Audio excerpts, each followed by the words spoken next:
Now, let us start with the new topic that is called as linear algebra, or it is sometimes also called as matrix algebra. देखिए, नाम ही बताता है linear, तो मैं सबसे पहले बात आपको एक बात बता देता हूँ। यहाँ पर जो भी गेम खेला जाएगा इस पूरे टॉपिक में, उसमें कंडीशंस डिफाइन होंगे, कुछ कंडीशंस डिफाइन होंगे, और सारा कंडीशन बोलेगा कि चीज जो है कैसा होना चाहिए, बताइए जरा सा, लीनियर होना चाहिए। बात समझ में आए? जो भी यहाँ ये पूरे टॉपिक में सारा बात जो है कंडीशन की बात होगी, और वो कंडीशन किस चीज को सेटिस्फाई करना चाहिए, लीनियरिटी को सेटिस्फाई करना चाहिए।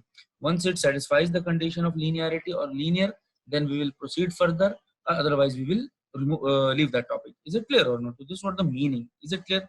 So I'm proceeding further. I'm starting from the basics. See here, which is not required here, but still I'm starting from the basics, that so that if any new one is coming, he can very easily understand. Is it clear? तो सबसे पहले मैं start करता हूँ। देखिए जरा सा, for example अगर हम इसकी बात करें, मैट्रिक्स मल्टीप्लिकेशन की, ये सब क्लास 12th का है, ये सब तो यहाँ बताना भी नहीं चाहिए, लेकिन फिर भी आप देखिए जरा सा। तो हम इसकी प्रॉपर्टीज के बारे में अगर बात करें तो it is associative, it is associative. What is the meaning of associative here?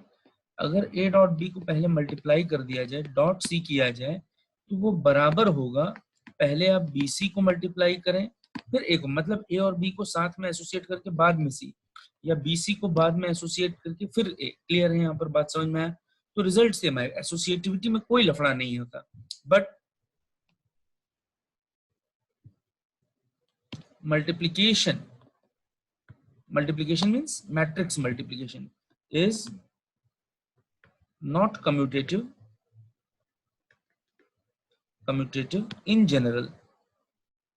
मतलब इन जनरल का मतलब अक्सर अक्सर कम्यूटेटिव नहीं होता, इसीलिए हम बोलते हैं कि मैट्रिक्स मल्टीप्लिकेशन कभी कम्यूटेटिव होता ही नहीं है। क्लियर है यहाँ पर? बात समझ में आया? मतलब ये हो गया कि ए बी का मल्टीप्लिकेशन बी ए के बराबर नहीं होगा अक्सर। क्लियर है यहाँ पर? बात अक्सर नहीं होगा तो नहीं होगा, मान के चलते हैं। क्लियर है यहाँ पर? बात समझ में आया? तो ये बात आप जो है जरा सा ध्यान रखिए। अब हम इसमें आगे, अच्छा यहाँ एक बात और बताना था, अगर ए का ऑर्डर m डॉट n है, तो अगले का ऑर्डर जो है पिछले का सेकंड अल्फाबेट होना चाहिए। n dot, it is nothing but, कुछ भी ले लो, p। तो c का ऑर्डर जब लिखना चाहोगे तो b का सेकंड वाला नंबर कौन सा है? p।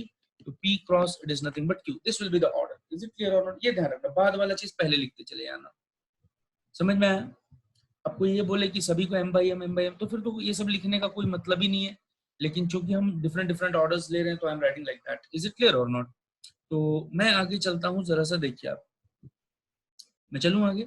हाँ, मैं ये कहना चाह रहा हूँ कि जरा सा तो सबसे पहली बात, वैसे तो इन जनरल कम्यूटेटिव नहीं होता है। क्लियर है? अब मैं आगे चलता हूँ। हम ए बी की बात करें तो ए का ऑर्डर अगर मैंने m बाई n लिया है, तो अगला वाले का तो सेकंड अल्फाबेट से शुरू होगा, तो n by it is nothing but simply p। मैं कुछ भी मान लेता हूँ, चल जाएगा। आगे चलते हैं। तो इस सूरत हाल में ए बी मल्टीप्लाई तो हो सकता है, ऐसा नहीं होगा कि ए बी मल्टी, जैसा फॉर एग्जांपल मैं यहाँ पे काम करता हूँ, 3/2 ले लेता हूँ, और यहाँ पर जो है 2/3 ले लेता हूँ फॉर एग्जांपल, या 2/4 ले लेता हूँ फॉर एग्जांपल। तो ऐसे कर लो, A1 A2 A3 B1 B2 B3, 3/2, 3 रो 2 कॉलम, यहाँ पर 2 रो A1 A2, लेकिन कॉलम जो है 4 होने चाहिए, B1 B2 C1 C2 D1 D2, like that. This is the 4 इन दोनों का मल्टीप्लीकेशन तो एग्जिस्ट कर जाएगा, और जो ऑर्डर आएगी, तो ए बी यहाँ पर मल्टीप्लाई तो हो जाएगा, मल्टीप्लाई करके देख लो, ए बी एग्जिस्ट तो कर जाएगा। मल्टीप्लिकेशन होने के बाद ऑर्डर जो होता है, ये हमेशा ध्यान रखिएगा, ऑर्डर जो हमेशा एग्जिस्ट करता है वो आखिरी आखिरी वाले नंबर का एग्जिस्ट करता है। क्लियर? तो ऑर्डर जो होगा it is nothing but simply m by p। Clear है यहाँ पर? लेकिन अगर कोई बी ए को मल्टीप्लाई करना चाहे यहाँ पर, तो B A does not exist. आप करके देख लो, इसको पहले लिखो और इसको बाद में लिखो। A1 B1 C1 D1, A2 B2 C2 और ये D2, इसको बाद में लिखो, B वाला मैट्रिक्स को यहाँ लिखो, this is A1, this is A2, this is A3, this is B1 B2 B3, पहला रो इसका कॉलम, यहाँ तो 4 है यहाँ 3 है, कैसे मल्टीप्लाई करोगे, मल्टीप्लाई तो होगा ही नहीं, तो ए बी तो एग्जिस्ट कर जाएगा लेकिन बी ए नहीं एग्जिस्ट करेगा, ये बात तो क्लियर हो गई, क्लियर। तो जब ए बी एग्जिस्ट करेगा बी ए एग्जिस्ट ही नहीं करेगा तो बराबर तो हो ही नहीं सकता, तो कम्यूटेटिव नहीं है। आगे चलते हैं। अगर ए का ऑर्डर हम मान लें m बाई एन और बी का ऑर्डर अगर हम मान लें n बाई m, इस तरह से हमने मान लिया, क्लियर है यहाँ पर बात समझ में आया। ए बी तो एग्जिस्ट कर जाएगा, बी ए को मल्टीप्लाई करोगे तो बी ए भी एग्जिस्ट कर जाएगा। अब ट्राई करके देखना, ऑर्डर आखिरी आखिरी वाले से, तो ए बी जब मल्टीप्लीकेशन होगा तो ऑर्डर आखिरी आखिरी वाला m बाई एम, जब बी ए मल्टीप्लाई करोगे तो ऑर्डर आखिरी आखिरी वाला n बाई एन, लिख के देखो b n बाई m,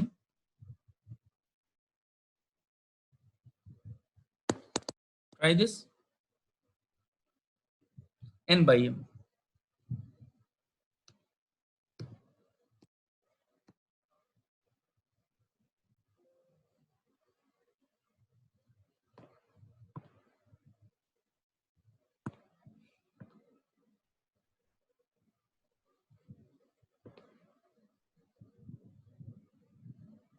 हाँ, तो देखिए जरा सा, तो मैं ये कह रहा हूं अगर a का ऑर्डर अगर हम मान लें m बाई n और b का ऑर्डर भी अगर हम मान लें n by it is nothing but simply m, तो क्या होगा जरा सा देखिए आप, ए बी की बात अगर की जाएगी तो मल्टीप्लिकेशन के बाद आखिरी आखिरी वाला लेना है, तो ये हो गया तुम्हारा m बाई एम।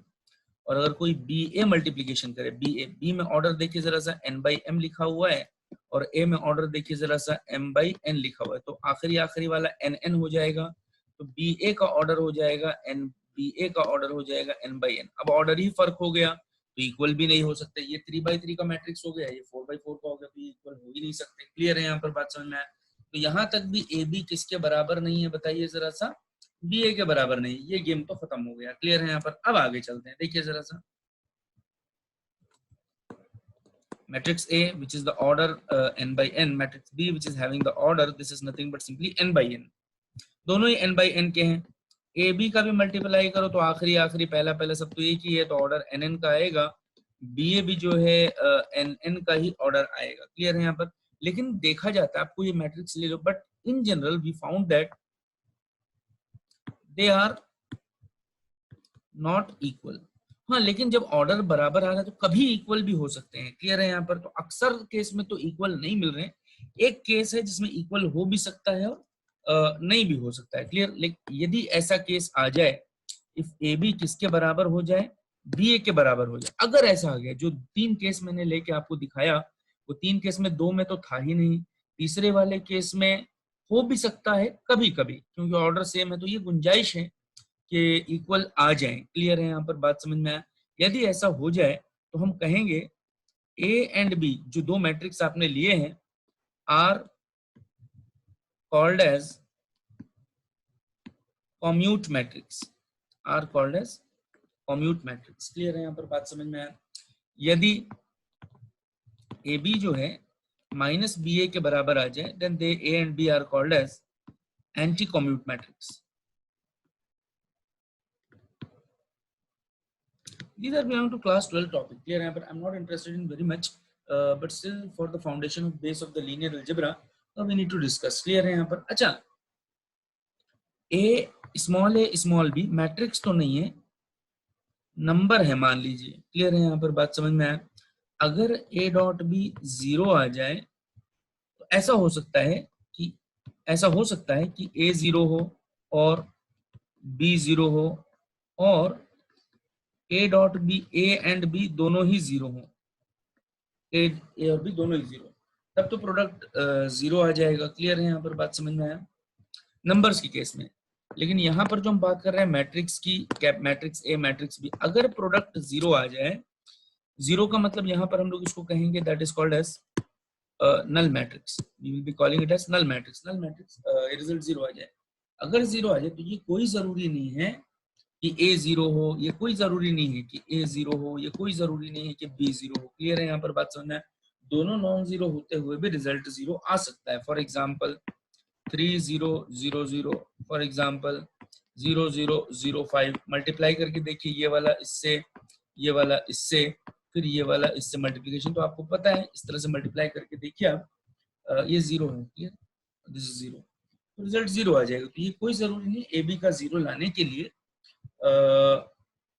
ए और बी दोनों ही 0 होने चाहिए, लेकिन नंबर के केस में नहीं होगा। नंबर के केस में तो कोई एक 0 हो या तो दोनों ही 0 हो जाएं। क्लियर है यहाँ पर बात समझ में आया? Now right on the heading is next topic that is called as triangular matrix. Triangular matrix. Triangular matrix basically classified under two parts. One is called as upper triangular matrix and another is called as lower triangular matrix. Clear है यहाँ पर? Now I'm considering,